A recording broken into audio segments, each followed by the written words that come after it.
Hey guys, welcome to my channel. In this video, I'm going to share some new details from the book How to Reassess Your Chess. And in the last few videos, I have done some brief explanation of the knight, like how it's like on each rank, and I also showed you guys some specific positions. So as we know, the knight does better in close positions. And today we're gonna take a look at what is like the bishop. So bishops, they're actually the speed demons of the diagonals. As we know, bishops, they move in diagonals, of course, and they are very fast. While knights, they are very slow, but surely hop and leap whatever areas of the board they wish to go to. Bishops can roar across the length of the board in a single move. So which means for example, I'll go d4, and let's say black goes, for example, knight f6. Now the bishop can just simply jump to g5, while the knight needs to take a maximum of 2 moves to get to g5. So the bishop is, in many situations, much faster than the knight. So this means that if those diagonals aren't blocked, the bishop can be a fierce and highly prized piece. A bishop is considered active if it's outside the pawn chain and enjoying life on a reasonable clutter, free diagonal. So this is like what are active bishops. An active bishop is considered active. A bishop is considered active if it's outside the pawn chain and enjoying life on a reasonable clutter, free diagonals, which means that if it's an open position and there are no pawns or any other pieces blocking the bishop's diagonal, then it's an active bishop, and it has to be outside of the pawn chain. Now let's take a look at what is a useful bishop. So a bishop is considered useful if it's doing an important task, usually defensive or dynamic ones. So such defensive bishop can be ugly to look at. They might be a bit passive, but its absence would cause your position to undergo serious difficulties. So even though these bishops are defensive bishops, but they are still useful. A bishop is said to be a tall pawn.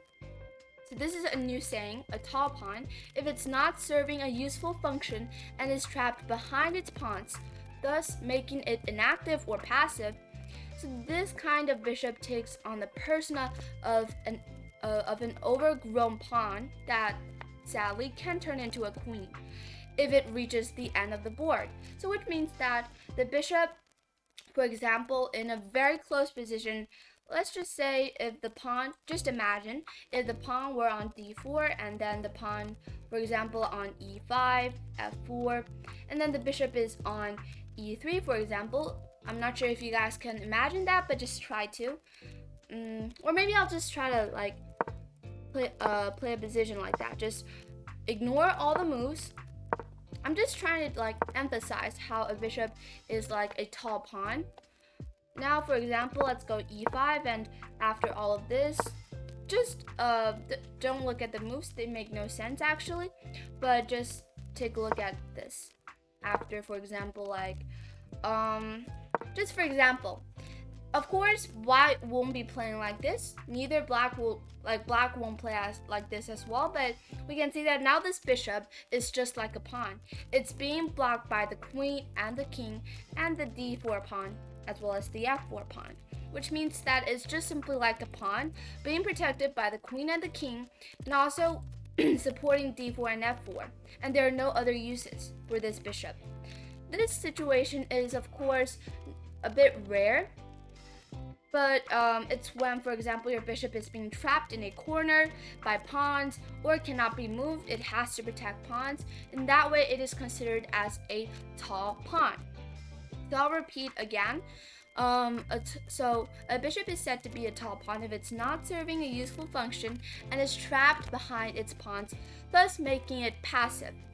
This kind of bishop takes on the persona of an overgrown pawn that, sadly, can't turn into a queen. So it's even worse than a pawn, because pawns, when they push, they can promote into a queen or any other pieces except the king, of course. But the bishop in this case, if it's considered as a tall pawn, not only it's a very bad piece, but also it cannot be promoted. so it cannot turn into a queen if it reaches the end of the board. Now I'm going to show you guys two examples. First of all, let's take a look at this position. So bishops, they're usually the strongest in open positions. The fewer pawns in the way of a bishop, the greater its scope is. So we can see that, not h3 of course, but wait a second. Alright, in this position, it's white to move, and white has two good bishops compared with black's two passive ones. So this is where it's an active bishop. We can see that our two bishops are especially the c4 bishop is outside of the pawn chain, and it is looking at the f7 pawn as well as black's king. And it's not being blocked by, its file, the a2 to g8 file, diagonal, is not being blocked by any pawns or pieces. So it's an active bishop. This bishop as well, it can jump to g5 or e3, so it's very useful and active at the same time. But on the other hand, let's take a look at black's two bishops, especially this e7 bishop. This bishop is being blocked by the d6 pawn and the f6 pawn, as well as the queen and the rook. So this is considered as a tall pawn. It's just like a pawn.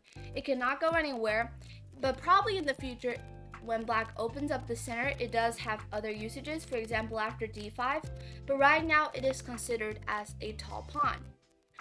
It's just like a pawn, and it cannot go anywhere. All the squares that it can go to are being blocked by its own pieces or pawns. So we can see that, as well as the c8 bishop, this bishop is a bit passive as well. It is being blocked by the knight right now, but probably on the next move, black will go knight b6 and then bishop g4. So this bishop is probably going to be active after a few moves, but this e7 bishop is just a terrible piece in this case. So I want to repeat a very important detail again, that bishops, they are usually the strongest, they're strongest in open positions.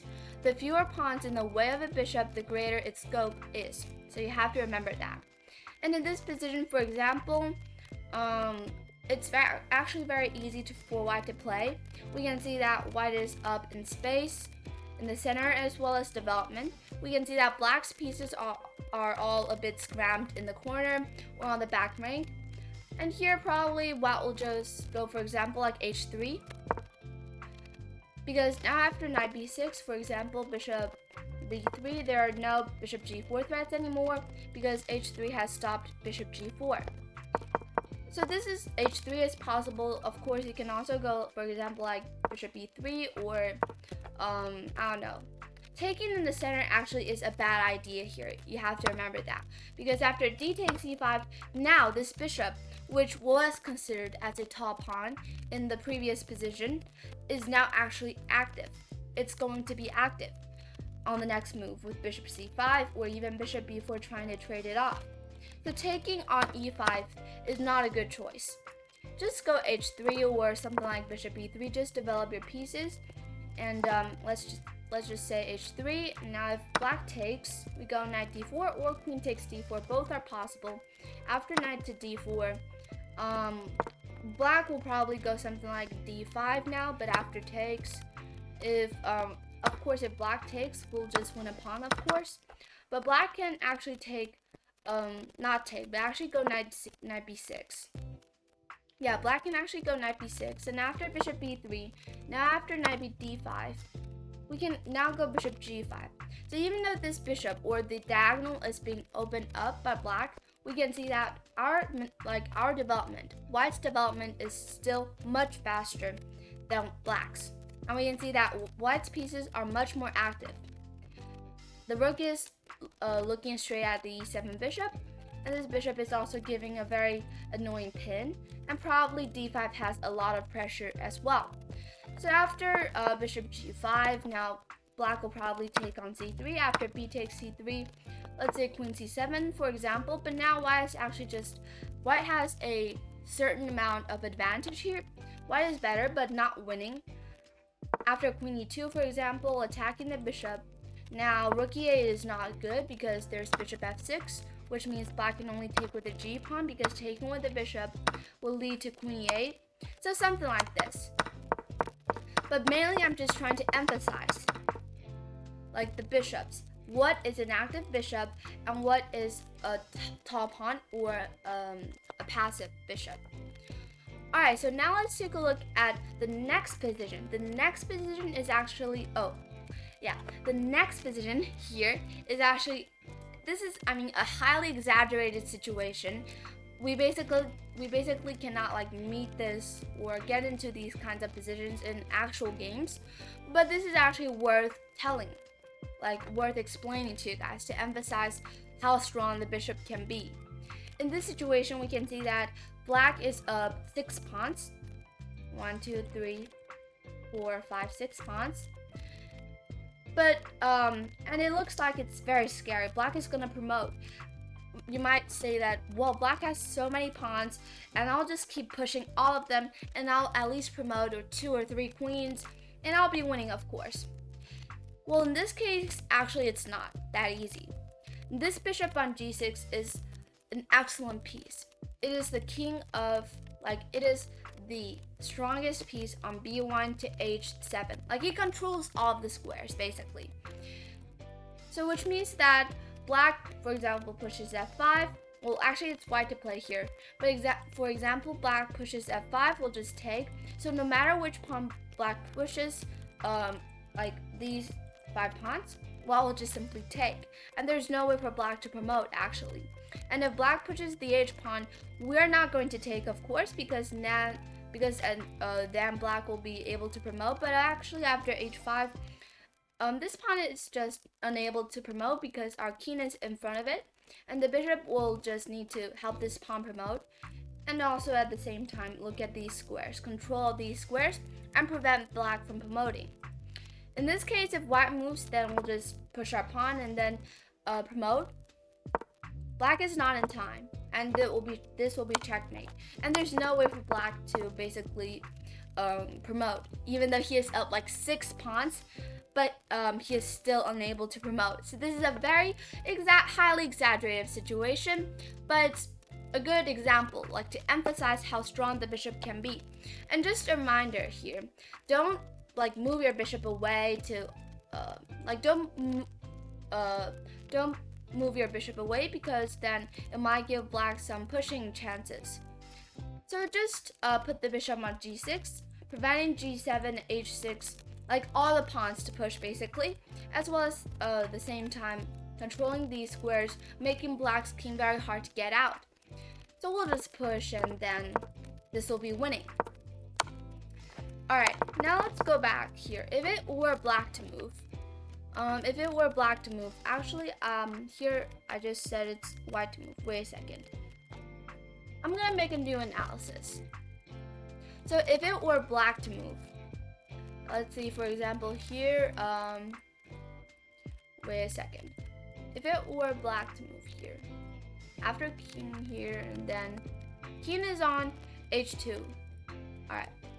Oh, wait, I still got it to black to move. Wait a second. So if it were black to move, actually, is it a draw? Or actually, no, I think it's still winning, right? Because black's king, even though might be in time, but oops, what am I doing?